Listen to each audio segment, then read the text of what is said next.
Hey guys, tonight we are time traveling back to the rainy season of the Song Dynasty.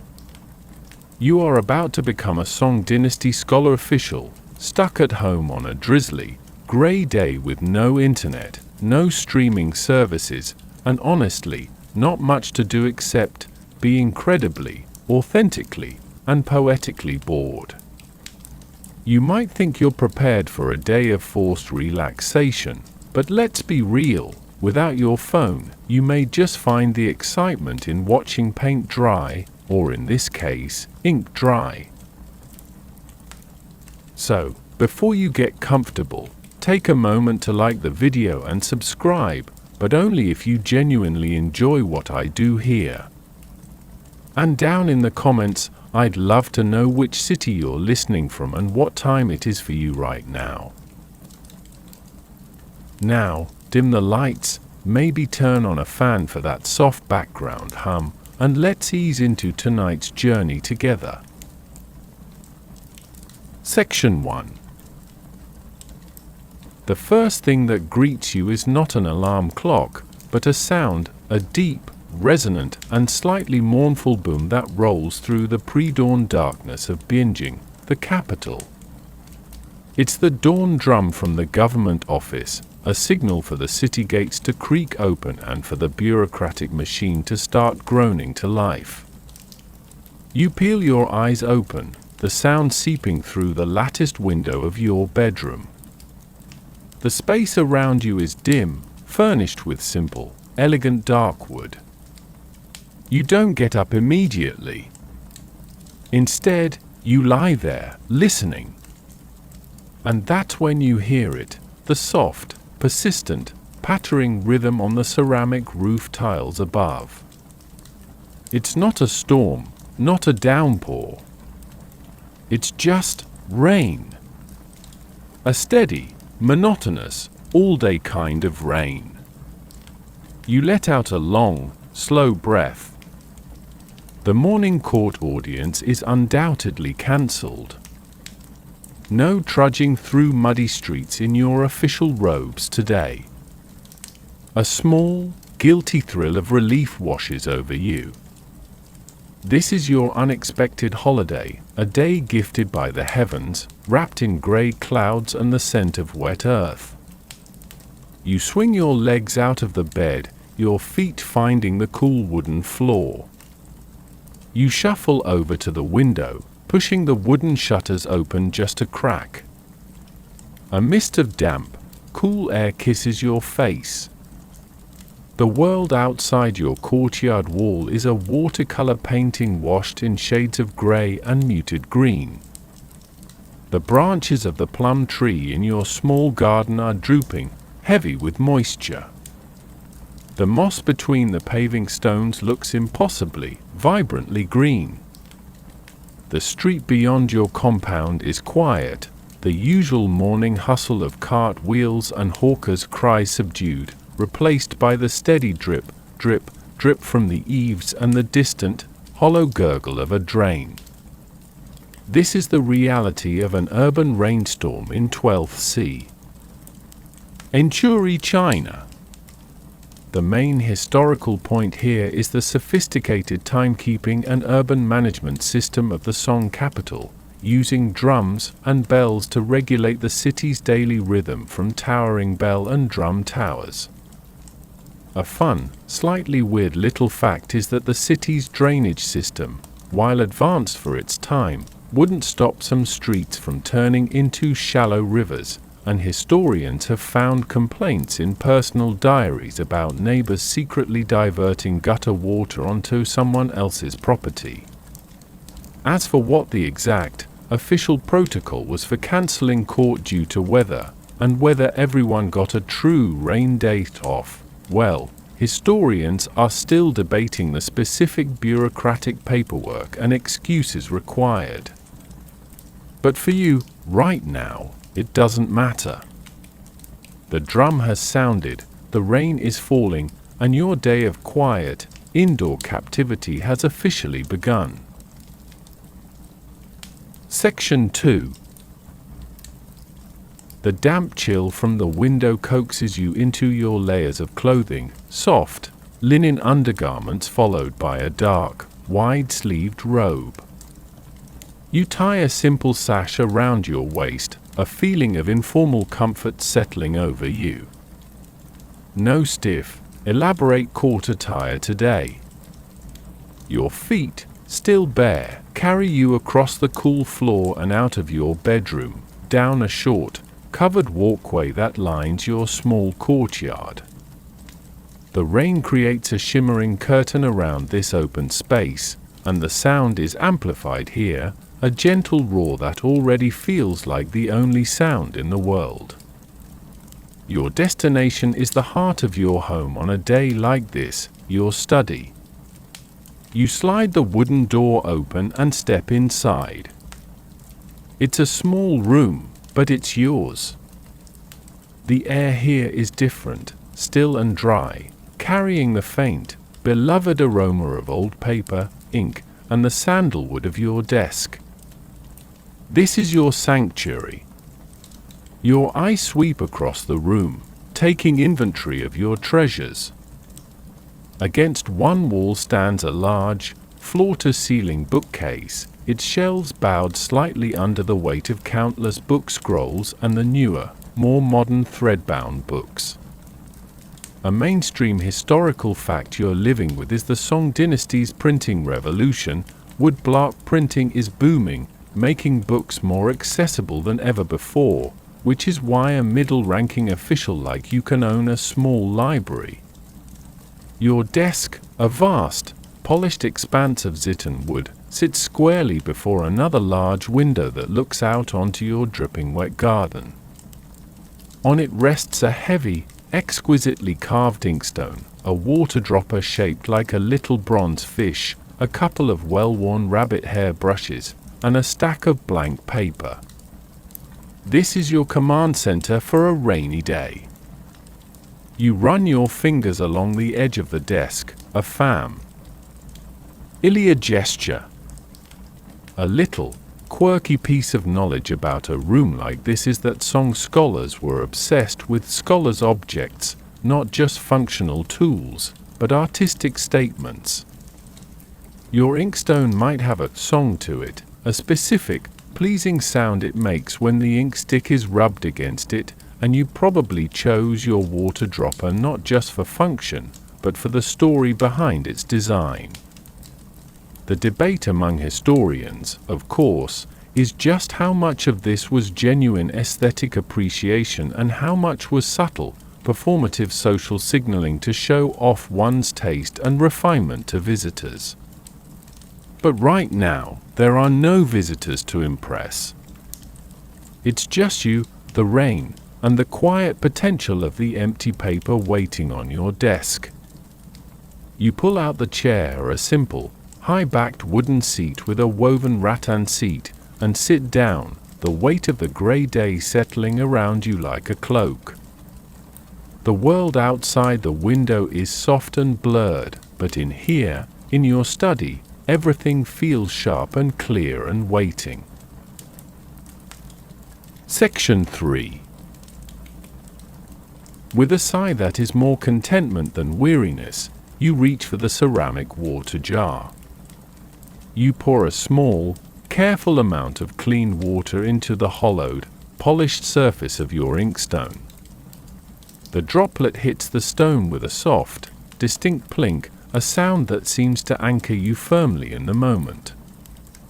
Next, you pick up your ink stick, a solid bar of pine soot and glue, its surface decorated with delicate, gilded characters wishing its owner literary success. You hold it vertically and begin to move it in slow, deliberate circles on the stone, grinding the end into the water. There's a rhythm to it, a soft, grinding whisper that joins the patter of the rain. This isn't a rushed chore, it's the opening ceremony for your day of solitude. The clear water slowly, magically, turns a deep, glossy black. Your eyes are half closed, your focus on the circular motion of your hand, on the transformation of water into ink. This simple, meditative act is the cornerstone of a scholar's life. A mainstream historical point is that for treasures of the study, brush, ink, paper, and inkstone were objects of immense cultural significance, and the quality of one's ink was a direct reflection of one's status and taste. The ink you're making right now, from a high-quality ink stick, would be prized for its depth of color and its ability to last for centuries without fading. As you grind, your gaze lifts to the window. The garden is a study in varying shades of gray and green. You watch a single, fat drop of water cling to the tip of a bamboo leaf, gathering weight until it finally succumbs to gravity and falls. You notice the way the rain has battered the petals of your chrysanthemums, leaving them looking bruised and tired. Your mind isn't on state affairs or poetry, it's simply following the drip of the water, the sway of the wet branches. And here's a wonderfully odd little piece of trivia for you. Some Song Dynasty scholars believed that the sound of grinding ink, combined with the scent of it, could help clarify the mind and inspire literary thought. They wrote essays about the perfect consistency of ink, comparing it to pupils of a newborn's eyes or the sheen on a crow's feather. There was a whole philosophy embedded in this simple preparation. What historians still debate, however, is whether the famed ink player of the era, creating abstract, ink-based artworks, was a serious artistic pursuit or merely a form of sophisticated doodling born from moments exactly like this, of grinding ink with a wandering mind. The circle is complete. The ink in your stone is now a small, dark pool of perfect viscosity, deep and reflective as a night sky. Your brush is ready. The empty page awaits. The ritual is over, and the day, whatever it may bring, can truly begin. Section 4. Your hand hovers over the brush rest, your fingers finally selecting a well-balanced brush with a handle of smooth bamboo. You dip the fine, soft tip into the freshly ground ink, watching the hairs drink deeply, turning from white to a saturated black. You tap it gently against the edge of the inkstone, shaping the point. An idea, slow and meandering as the rain outside, begins to form. You won't draft a memorial to the emperor or compose a weighty philosophical treatise. No, today calls for a letter. You smooth the sheet of chien paper on your desk, its slightly textured, absorbent surface ready to capture your thoughts. You're writing to a friend, a fellow official stationed in a distant, sun-drenched southern province. The opening line flows effortlessly, on this endlessly drizzling day in the capital, with the skies the color of a pigeon's wing, my thoughts naturally turn to you. You begin to describe the mood of the city, the quiet that has descended over Beijing. Your brush moves in steady, practiced strokes, each character forming a small work of art in itself. You write of the dawn drum sounding as if from the bottom of a river, and of the sight of a lone fruit seller you glimpsed from your gate, huddled under a straw canopy, his wares looking as sodden and miserable as he did. This act of letter writing is a mainstream historical pillar of Song elite culture. It was the social media of its day, a way to maintain networks of friendship, exchange gossip, and share intellectual ideas across vast distances, all carried by a remarkably efficient courier system. You tell him about the new collection of Tang poetry you acquired, and you casually mention a rumor you heard about the Minister of Revenue's fondness for a certain singing girl, a delicious, unverified morsel you know will make him chuckle 1,000 li away. A quirky, delightful fact about this process is that Song Dynasty letter writers, especially the literati, were obsessed with the aesthetics of the entire package. It wasn't just the words, it was the quality of the paper, the fragrance of the ink, the elegance of the cursive script you might use for a personal note like this.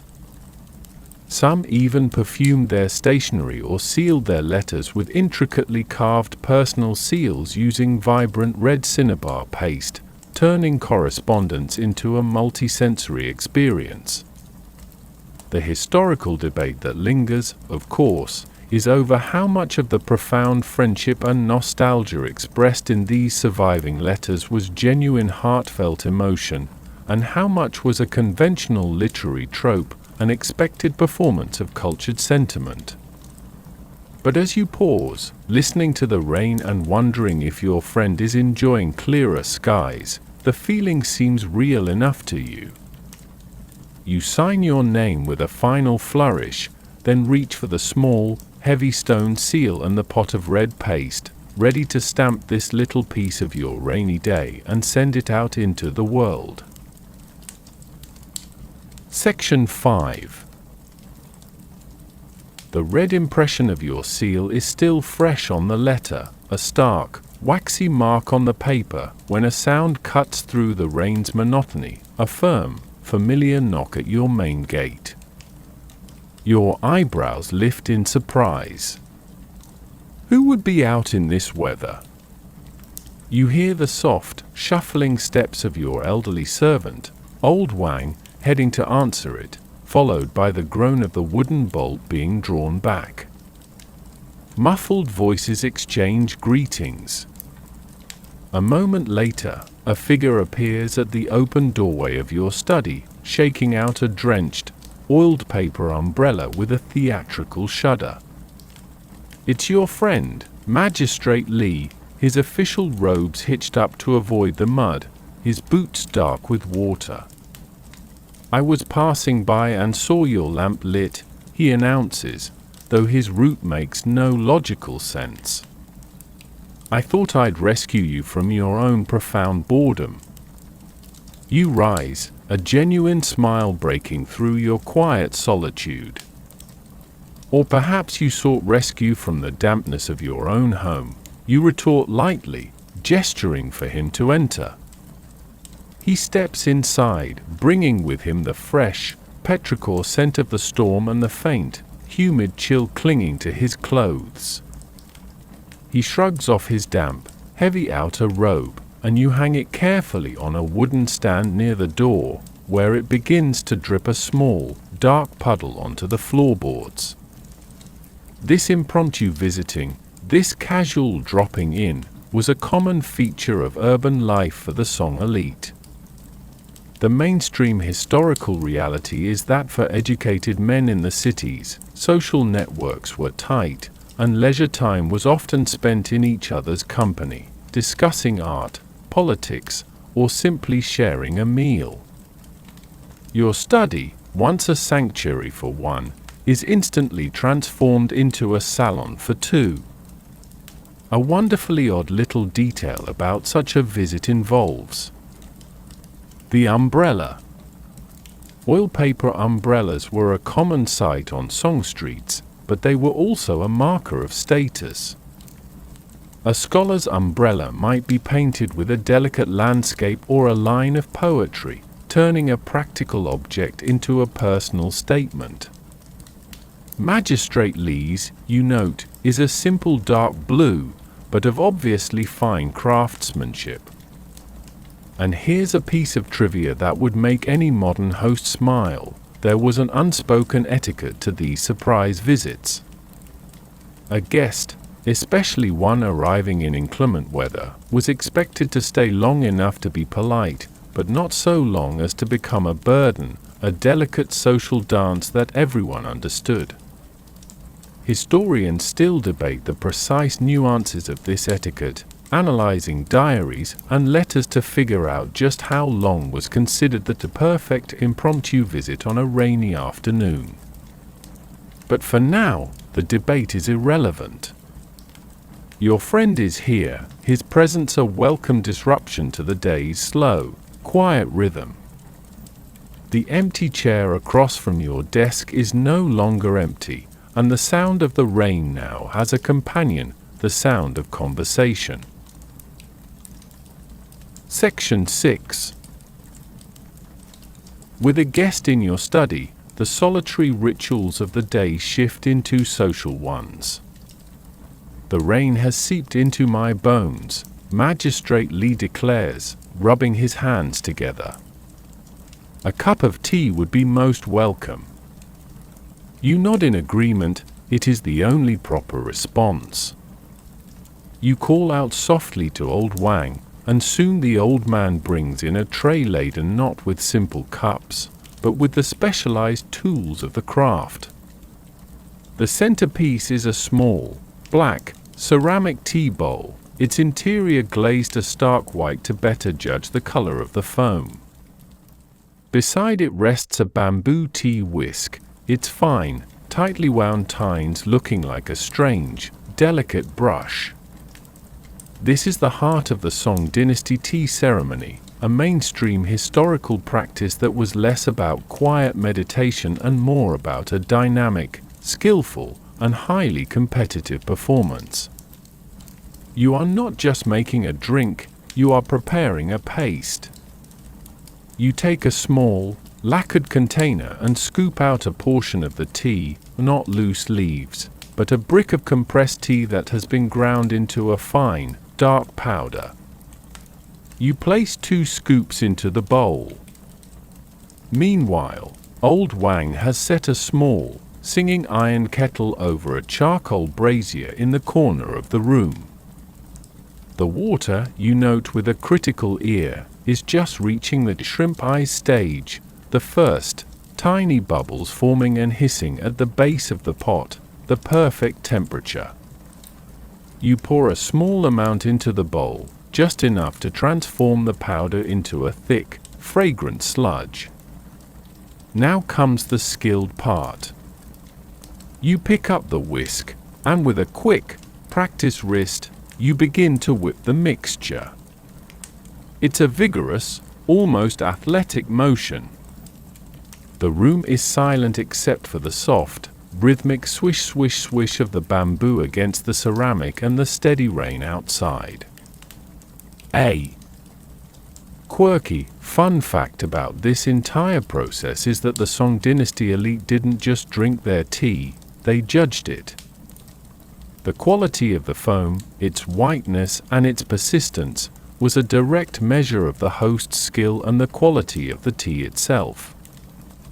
A good froth was supposed to be as white and lasting as a whipped snow, and competitions were sometimes held to see who could produce the best and most enduring foam. And here's a tidbit that sparks debate among historians. While we know the tea was often whisked to a froth, the exact methods and the specific criteria for judging the perfect cup are still partially lost to time, interpreted from poems and paintings that are more artistic than technical. You pour more hot water into the bowl in a circular motion, whisking all the while, until the liquid rises, topped with a layer of pale, jade-green foam. You hand the bowl first to your guest, a gesture of respect. He accepts it with both hands, nodding his approval at the thick, persistent bubbles. The tea is strong, bitter, and invigorating, a world away from the steeped leaf tea that would become popular in later centuries. Section 7. Magistrate Lee takes a slow, appreciative sip from the tea bowl, the thick foam leaving a faint, white moustache on his upper lip which he wipes away with a sleeve. The initial pleasantries about the tea's quality and the wretchedness of the weather are now exhausted. A comfortable silence falls, filled only by the swish of the rain. It is he who breaks it, his voice dropping into a more confidential tone. "Have you heard," he begins, his eyes twinkling, "about the recent indiscretion involving the son of the Minister of Works. And just like that, the conversation is off, meandering from the scandalous to the serious as easily as a stream finding its way downhill. You listen, you contribute a rumor of your own about a minor official's gambling debts, and you both shake your heads at the follies of the capital's elite. This exchange of gossip, or news from the alleys, was a mainstream social glue for Song officials, a way to map the ever-shifting landscape of power and favor in the imperial court. The topic, inevitably, turns graver. The recent new policies are a source of constant debate and division. Magistrate Li, a man of more conservative leanings, begins to lament the government's increasing interference in trade and the economy, his words measured but his frustration palpable. To have our official set the price of silk in my own prefecture, he mutters, shaking his head. You, perhaps more pragmatic, see the potential benefits but voice concerns about the corruption it invites at the local level.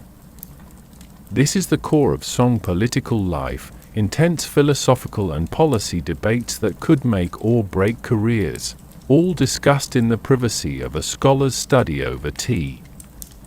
A fascinating, and somewhat bizarre, piece of trivia from this era is that these political factions often had nicknames, like the Yuan Party or the Reformists, an alignment with one could see your name inscribed on a stone tablet of disloyal officials, a public shaming list that could destroy your family for generations. And this, of course, leads to the great historical debate that scholars still pore over. Were these factional struggles primarily ideological, based on deep-seated Confucian beliefs about governance? Or were they fundamentally about personal rivalries, power grabs, and regional cliques, with the philosophy merely serving as a respectable cover? The truth, as you and your friend debate without resolution, likely lies somewhere in the messy middle. The rain continues its steady patter, a neutral audience to your discussion.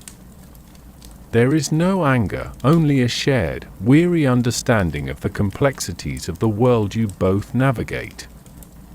The tea bowl is passed back and forth, the bitter drink fueling a conversation that is at once deeply personal and profoundly political, a microcosm of the entire Song intellectual world, right here in your dimly lit study. Section 8. The third round of tea has been whisked and drunk, its bitterness now a familiar note on your tongue. The political debates have run their course, leaving a comfortable, weary silence in their wake. Magistrate Li leans back in his chair, the wood creaking softly under his weight, and lets out a long, slow yawn that he doesn't bother to conceal. You feel it too, a deep, languid fatigue seeping into your limbs, a direct result of the heavy air, the full belly of tea, and the mental exertion of conversation. The grey light in the room seems to have thickened, the afternoon sliding into its deepest, slowest hour. The rain's rhythm, once a backdrop, now feels like a lullaby, its monotonous drumming on the tiles a persistent invitation to close your eyes, just for a moment.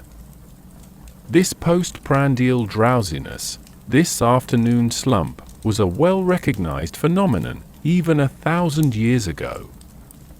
A mainstream historical fact is that the Song Dynasty saw the widespread use of the pillow, often made of porcelain or wood, for both sleeping and reclining. The idea of a structured siesta wasn't formalized, but the natural inclination to rest during the heat of the day, or in this case, the soul-dampening gloom of a storm, was a simple human response. Your body is following an ancient rhythm, asking for a pause.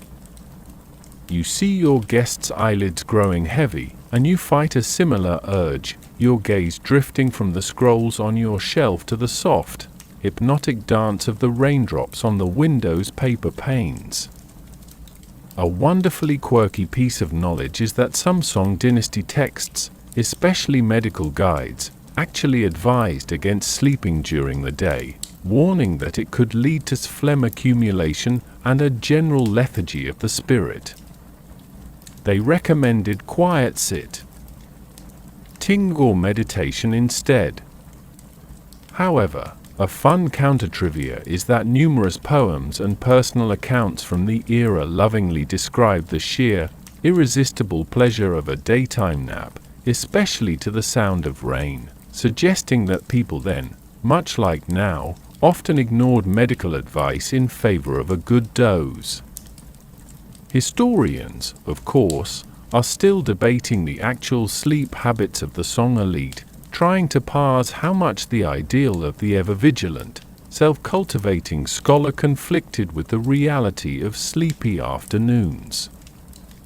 But right now, the debate holds no weight. The temptation is palpable. The chair is comfortable, the room is dim, and the sound of the rain is a blanket of noise smothering all other demands. The day's momentum has stalled completely, hovering on the delicate edge between wakefulness and sleep. Section 9. The fight is a brief one. The drone of the rain, the warmth of the room, the weight of your own eyelids, it's a surrender, not a defeat. You rest your head against the high back of the chair, your eyes closing fully. Magistrate Lee's breathing has already evened out into the soft, shallow rhythm of a light sleep. And without any conscious transition, you are no longer in the quiet gloom of your study. You are standing on the bygone canal, and the sun is brilliant, almost blinding. The sky is a vast, untroubled blue. The air, once heavy with damp, now shimmers with heat and is thick with the sounds of a city in full, glorious swing. This is the dream, a stark and vibrant inversion of your rainy reality. The world around you is a sensory overload. 100 different voices clamor, hawkers shouting the merits of their steamed buns, the clatter of dice from a gambling den, the twang of a lute from a tavern. The canal is choked with boats, their sails patched and stained, their pilots yelling curses and greetings across the water. You can smell it all, the sharp tang of sweat, the greasy scent of frying dough, the pungent odor of spices from a merchant stall, the underlying funk of the water itself. You are part of the crowd, jostled and pushed along a busy bridge. This is the mainstream historical reality of the Song capital, one of the largest and most commercially vibrant cities in the entire world, a hub of trade and industry that never truly slept. Your dream captures its essence perfectly, chaotic, loud, and teeming with life. A quirky, specific detail your dreaming mind conjures is the sight of a milk and honey seller, a specialty vendor mentioned in scrolls, who is deftly pouring a white liquid from one jug to another in a long, theatrical S. Trained to attract customers. Next to him, a performing monkey in a tiny red vest scrambles up a pole, much to the delight of a gathered crowd. This is the kind of vibrant, everyday spectacle that defined urban life. And here lies the historical debate that your dream state effortlessly glosses over. While we know the markets were bustling, historians are still arguing about the actual noise levels, the specific street-level organization, and just how overwhelming the experience would have been for a first-time visitor. Was it a harmonious symphony of commerce, or a chaotic, deafening cacophony? In your dream, it is both, and it is wonderful. You feel the sun warm on your face, a sensation so real and so missed that you almost sigh in your sleep. The grey, quiet world of your study feels a lifetime away.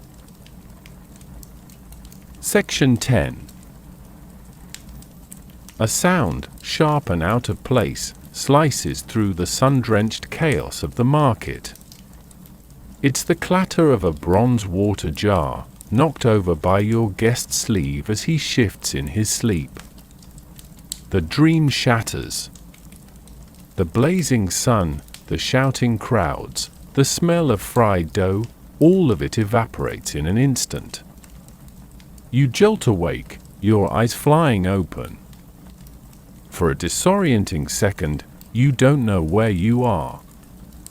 The light is wrong. It's a dim, grey twilight, not the golden hour of your dream. The sounds are wrong. The roaring crowd has condensed back into the steady, patient patter of rain. You blink, your heart thumping a confused rhythm in your chest. You're back in your study. The residual feeling of sunlight on your skin is just a memory, a ghost sensation already fading. You take a slow, deep breath to steady yourself, the familiar scent of ink and old wood reasserting itself. Magistrate Lee is still dozing peacefully in his chair, completely unaware of the journey your mind just took. You look out the window. The garden is still there, the same dripping bamboo, the same bruised chrysanthemums, but the quality of the light has shifted. The afternoon is waning, the grey is deepening towards evening. The rain hasn't lessened. If anything, it seems more determined, a constant, liquid presence that has now occupied the entire day. The mainstream historical reality you're re-entering is one of natural timekeeping. The day is measured by the light in the sky, and the fading glow tells you unequivocally that the afternoon is over. Your unexpected nap has eaten a significant chunk of it. A slightly bizarre piece of trivia relevant to this moment is the Song Dynasty understanding of dreams.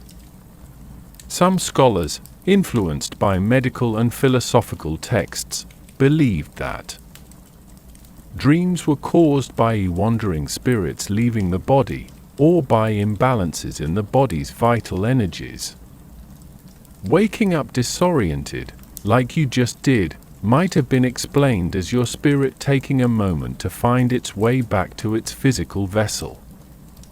And this leads to a curious historical debate. While we have many records of dreams from this period, often interpreted as omens, historians are still arguing about how the average educated person, like you, actually experienced them on a psychological level.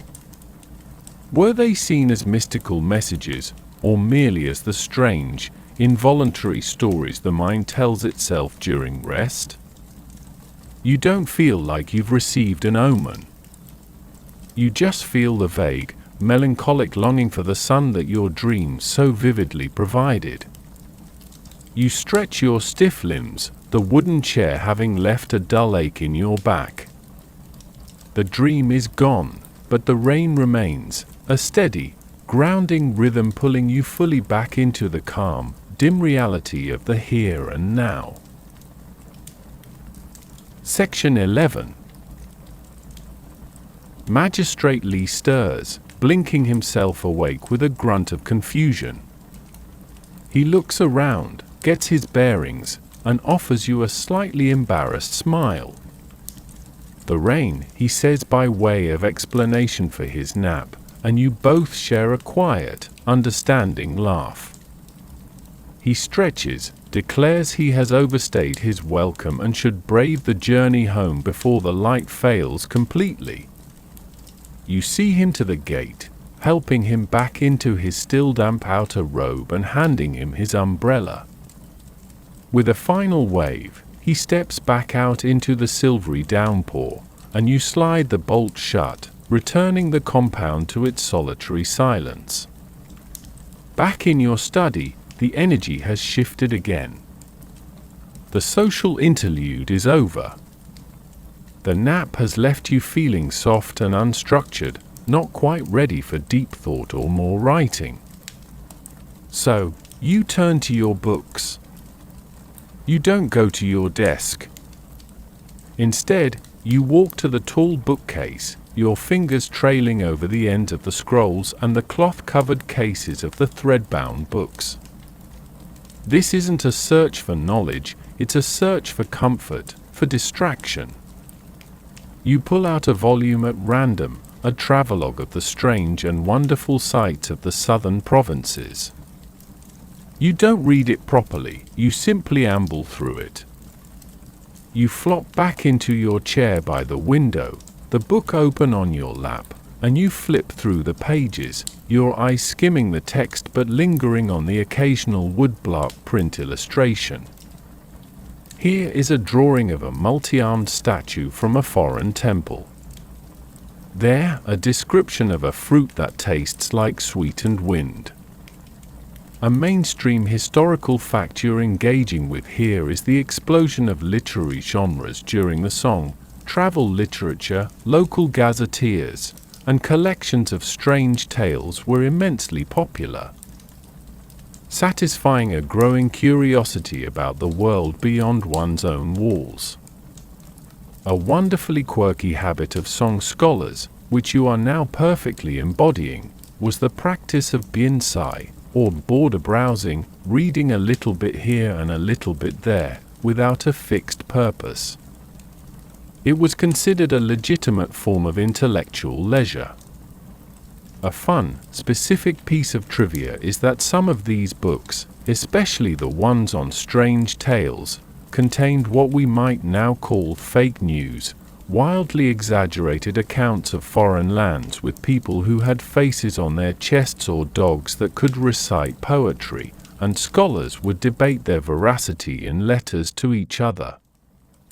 The great historical debate that surrounds this casual browsing is just how critical readers were of their sources.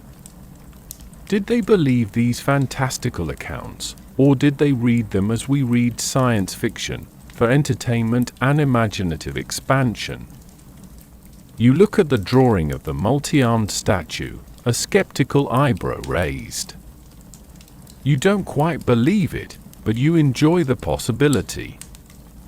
The rain provides the soundtrack to your lazy perusal, a gentle accompaniment to a journey taken from the comfort of your chair, your mind wandering through distant, sunlit lands while your body remains anchored in the rainy, darkening capital. Section 12. The world outside your window is slowly being swallowed by a deep, velvety blue. The individual shapes of the plum tree and the bamboo are dissolving into a single, dark mass. The words on the page of your travelogue have become impossible to decipher, mere black specks swimming in the gloom. The day has officially run out of light. With a sense of quiet ceremony, you close the book and set it aside. You rise and walk to a small, lacquered table in the corner where an oil lamp sits waiting. You lift off the delicate paper shade, then strike a flint, the sharp clink and spark a violent interruption in the soft soundscape. A small flame catches on the wick, and you carefully lower the glass chimney back into place. A warm, golden, flickering light pushes back against the encroaching darkness, but only just. It creates a small, intimate island of illumination around your desk, leaving the corners of the room in deep, dancing shadows. The mainstream historical reality is that this simple, everyday act marked a fundamental transition. For most people, once the sun set, life largely ceased. But for those who could afford lamp oil and the leisure, the evening offered a stolen stretch of time for reading, for contemplation, for quiet conversation that was now, in your case, solitary. The quality of the light transforms everything. The polished wood of your desk gleams. The pool of ink in your inkstone now looks like a bottomless well. The raindrops on the window, invisible in the dark, now catch the lamplight, each one sparkling for a fleeting instant before falling. A quirky and very specific piece of knowledge about this moment involves the lamp itself. The fuel mattered. You were probably using vegetable oil, perhaps from rapeseed, which produced a relatively clean, bright flame. Less wealthy households might use smoky pine resin, which would blacken the ceiling and fill the room with a pungent odor. And here's a fun bit of trivia: there were even early, primitive energy saving concerns. Some frugal scholars wrote about the importance of trimming the wick to avoid wasting precious oil. The historical debate that flickers around this scene is about the actual prevalence of nighttime activity. While we know the Song capitals had vibrant nightlife in certain entertainment districts, historians are still piecing together how common it was for ordinary, respectable households to extend their waking hours deep into the night with artificial light. For you, it is not a question of commerce or entertainment. It is a simple, personal act of holding the darkness at bay for a little while longer, creating a warm, solitary cocoon within the vast, rainy night. The day isn't over yet. It has just entered its final, most contemplative chapter. Section 13.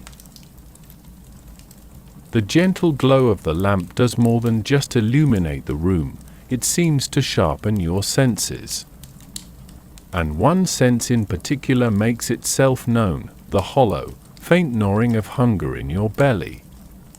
The tea and conversation with Magistrate Lee feel like they happened in a different era. You don't need to call out. Old Wang, attuned to the rhythms of the household, appears at the study door with a quiet nod.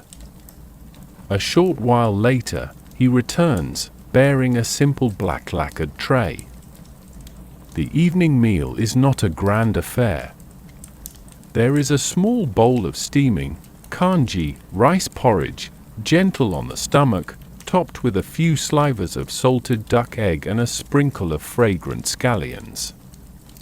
Beside it sits a little dish of pickled vegetables for a sharp, salty contrast, and two fluffy, white Manchu buns, still warm from the steamer. You don't eat at your desk, fearing a stray drop might spoil your letter or your books. Instead, you move to a small, lower table set right by the window, where you can still hear the rain. You sit on a cushion on the floor, the tray before you. This simple, light supper is a mainstream example of Song Dynasty dining customs for the scholar official class. While elaborate banquets with dozens of dishes were common for feasts, the everyday meals, especially for a single person on a quiet night, were often modest, balanced, and focused on grains and vegetables, with meat used more as a flavoring. You break apart a Manchu with your fingers, the soft, warm interior a comfort. You take a sip of the congee, its mild warmth spreading through you. A delightfully odd piece of trivia about this scene involves the pickles. The Song Dynasty saw significant advances in food preservation, and pickling was a household art. The vegetables in that little dish could have been anything from mustard greens to radishes, fermented in a mixture of salt, vinegar, and sometimes rice wine, creating a complex tang that was highly prized. And here's a detail that sparks a quiet debate among historians. While we have lists of ingredients and descriptions of grand feasts, the exact, daily flavor profiles of a common scholar's meal, the precise level of saltiness, the specific spices used in a humble household, are largely lost to time, left to our imagination. You don't ponder this as you eat. You simply enjoy the textures, the soft kanji, the crunchy pickle, the pillowy bun. The rain provides the only conversation you need, a constant, soothing murmur just beyond the window pane, a companion to your solitary, lamplit supper. Section 14. The tray is cleared away, leaving behind only the lingering, faint scent of scallions and the profound quiet of the evening. The rain continues, its rhythm unchanged, as if it has always been falling and always will. Your stomach is full, your body is warm, but a restlessness lingers in your fingers. Your gaze falls upon the long, narrow case resting on a stand in the corner of your study. You walk over, unlatch it, and carefully lift out your chain, the 7-stringed zither. Its body is made of old, dark wood, polished to a soft sheen by years of touch.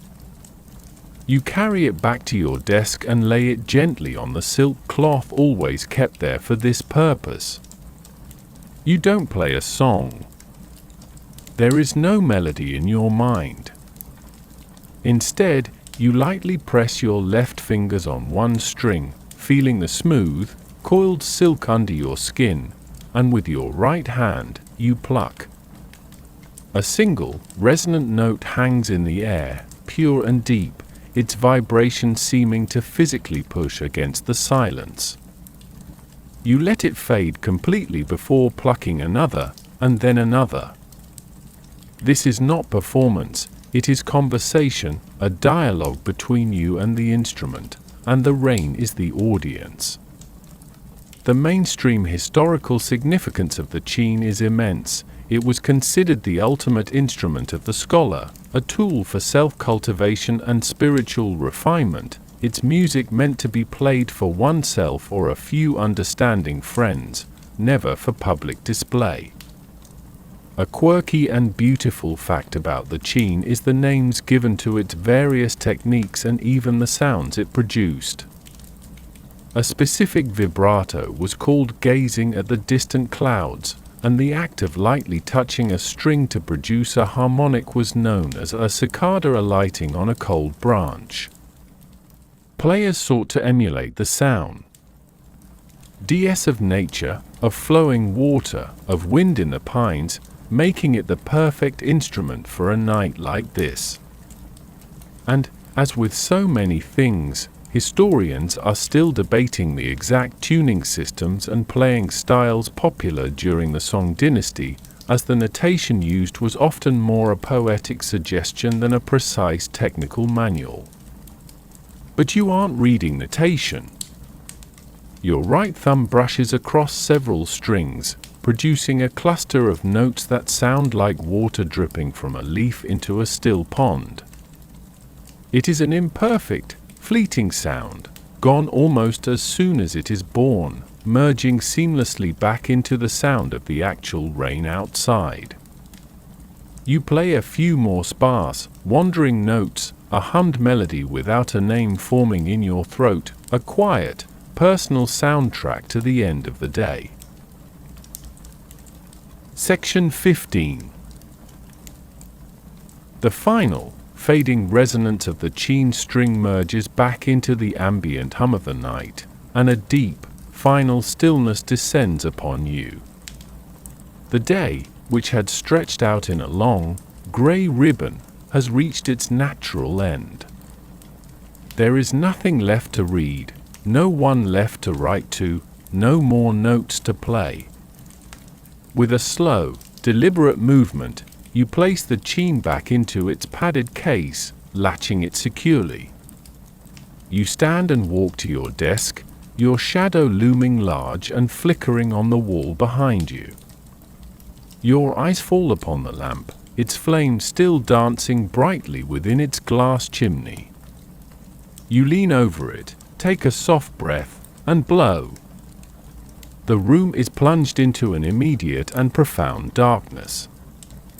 It's not just an absence of light, It's a presence, a soft, heavy blanket that settles over everything. For a moment, you are blind, your other senses rushing in to fill the void. The sound of the rain, which had been a companion all day, is now the only sound. It seems louder in the dark, more intimate, a constant, gentle shushing against the tiles and the leaves. You don't move. You stand there, letting your eyes adjust, until the darkness softens into shades of deeper grey, and the faint, silver outline of the window emerges from the gloom. This act of extinguishing the lamp is the final, mainstream historical punctuation mark on the day. Artificial light was a finite resource, and its end signaled the unequivocal surrender to sleep. A quirky little piece of knowledge about this moment involves the aftermath of the lamp. The smell of the hot glass chimney and the lingering, slightly acrid scent of the extinguished wick would hang in the air for a few minutes, a final, sensory memory of the departed day. And there is a historical debate, a small one, about sleep patterns. Some scholars suggest that in an age without artificial light, people might have experienced segmented sleep, waking for an hour or two in the middle of the night for contemplation or quiet activity before returning to sleep. Whether you will experience that tonight is unknown.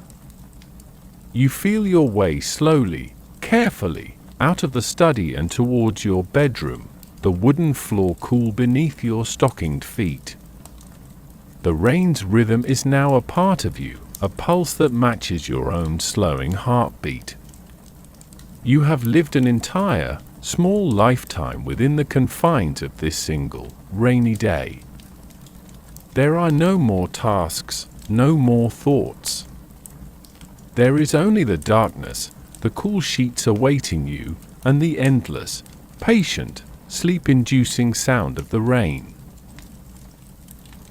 And so the day melts away, not with a conclusion, but with a gentle fading, like the last note from the chime dissolving into the air. The boundaries between the room and the night, between your breath and the sound of the rain, begin to softly blur. That steady, rhythmic patter is no longer something you hear outside yourself, it becomes the very rhythm of your own being, a slow and constant whisper that cradles the silence. The coolness of the sheets, the weight of the blanket, the distant memory of ink and tea and lamplight, all these sensations drift together, merging into a single, peaceful feeling of letting go. There is no more past, no more future, only this deep and welcoming darkness, this gentle, endless exhalation.